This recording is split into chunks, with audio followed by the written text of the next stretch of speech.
ہماری سمجھ میں آئے گی حضور ایک انسان کی حیثیت سے کیا تھے، ایک باپ کی حیثیت سے آپ کا کیا طرز عمل تھا۔ ذرا یاد کیجئے، جگر گوشہ رسول حضرت فاطمہ بطول رضی اللہ تعالیٰ عنہ وہ حاضر ہوتی ہے، ابا جان دیکھیے چکی پیس پیس کر یہ گھٹے پڑ گئے میرے ہاتھ میں، ایک کنویں سے پانی لاتی ہوں، مشکیزیں کہ یہاں پر بندیاں پڑ گئی۔ حضور اب تو عام لوگوں پر بھی آسانیاں ہیں، لوگوں کے ہاں غلام آ گئے ہیں، کنیزیں آ گئی ہیں، مال و دولت آ گئی ہے، مجھے بھی کوئی غلام کنیز عطا ہو جائے۔ اور آپ کو معلوم ہے یہ لخت جگر نور چشم محمد کی سب سے پیاری بیٹی صلی اللہ علیہ وسلم، کوئی شک نہیں اس میں، فاطمہ کیا بیتی ہوگی حضور کے قلب پر۔ لیکن فرمایا کیا بیٹی، یہ دنیا کی چیزیں ہمارے لیے نہیں ہیں، میں تمہیں اس سے بہتر شے دیتا ہوں، تسبیح فاطمہ ہر نماز کے بعد 33 مرتبہ سبحان اللہ، 33 مرتبہ الحمدللہ، 33 مرتبہ اللہ اکبر کہہ لیا کرو۔ لیکن سوچ لیجئے دل پر کیا گزری ہوگی صلی اللہ علیہ وسلم۔ حضرت عائشہ سے پوچھئے، حضرت خدیجہ سے پوچھئے حضور کیسے شوہر تھے، آپ سے زیادہ خواتین کے حق میں نرم، گھر کے کام کا جھاڑو دے رہے ہیں، کپڑے جو ہیں بوسیدہ انہیں سی رہے، گھر میں بیٹھے ہوئے یہ کام کرتے تھے۔ بہرحال ایک بات میں آپ سے عرض کروں، آپ انسان کی جس حیثیت کا بھی ذہن میں تصور کریں گے وہ ساری حیثیتیں محمد میں موجود ہیں صلی اللہ علیہ وسلم۔ محمد حاکم کی حیثیت سے بھی ہے، محمد سب سالار کی حیثیت سے بھی ہے، محمد قاضی القضات بھی ہیں، محمد ہیڈ آف دی اسٹیٹ بھی ہیں،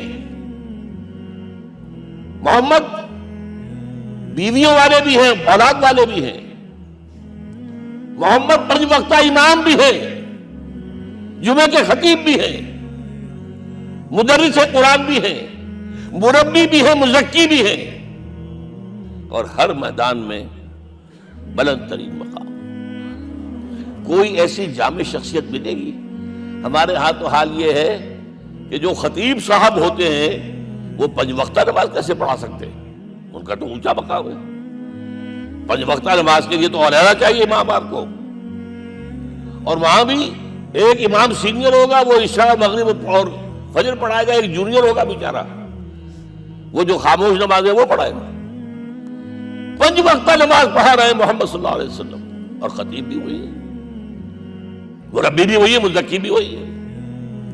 ہمارے ہاں جو لوگ تزکیہ نفس کے میدان میں ہیں وہ پھر جماعت کبھی نہیں کراتے، کبھی نہیں دیکھا ہوگا آپ نے کسی صاحب کو کراتے ہوئے۔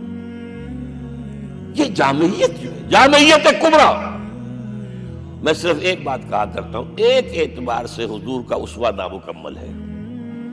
آپ مجھے سوء ادب کا مرتکب نہ قرار دے دیں، اسوہ کیا ہے؟ عورت کے لیے اس کی اپنی نسوانی زندگی کے لیے اسوہ آپ میں نہیں ہے، آخر نصف انسانیت ہے، اسے بھی اسوہ چاہیے۔ یہ ہے جس کی وجہ سے حضور نے شادیاں کی ہیں زیادہ۔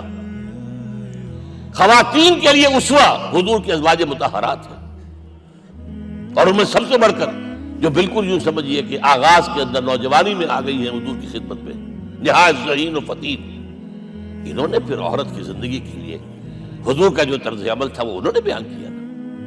اس لیے سورہ احزاب کے اندر اس کا تذکرہ ہے، جہاں یہ آتا ہے لقد کان لکم فی رسول اللہ اسوۃ حسنہ، وہیں پر یا نساء النبی لستن کاحد من النساء، اے نبی کی بیویوں تم عام عورتوں کے مانند نہیں ہو، تمہیں تو اسوہ بننا ہے امت کے لیے۔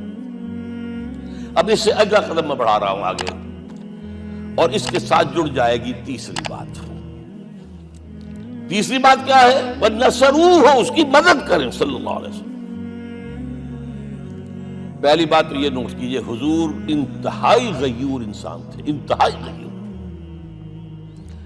یہ کہا جاتا ہے کہ اگر حضور گھوڑے اس پر سوار ہوتے تھے اونٹ پر، اور آپ کا کوڑا نیچے گر گیا تو آپ یہ کسی سے نہیں کہتے تھے کہ ذرا یہ میرا کوڑا مجھے پکڑا دینا، یہ بھی گوارا نہیں تھا، آپ اونٹ بٹھا کر نیچے اتر کر اپنا کوڑا خود اٹھاتے تھے۔ کسی سے اپنے ذاتی کام کے لیے کوئی مدد مانگنا امکان ہی نہیں۔ بلکہ ایک واقعہ تو وہ ہے جب بھی میں تذکرہ کرتا ہوں میری آنکھوں میں آنسو آ جاتے ہیں. یہ ہجرت کے وقت کا واقعہ ہے.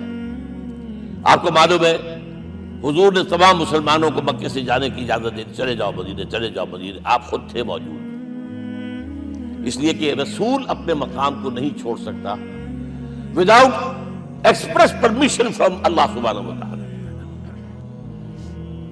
اب حضرت ابوبکر پوچھ رہے ہیں حضور اجازت آ گئی؟ نہیں آئی. آ گئی؟ نہیں آئی. دن گزر رہے ہیں.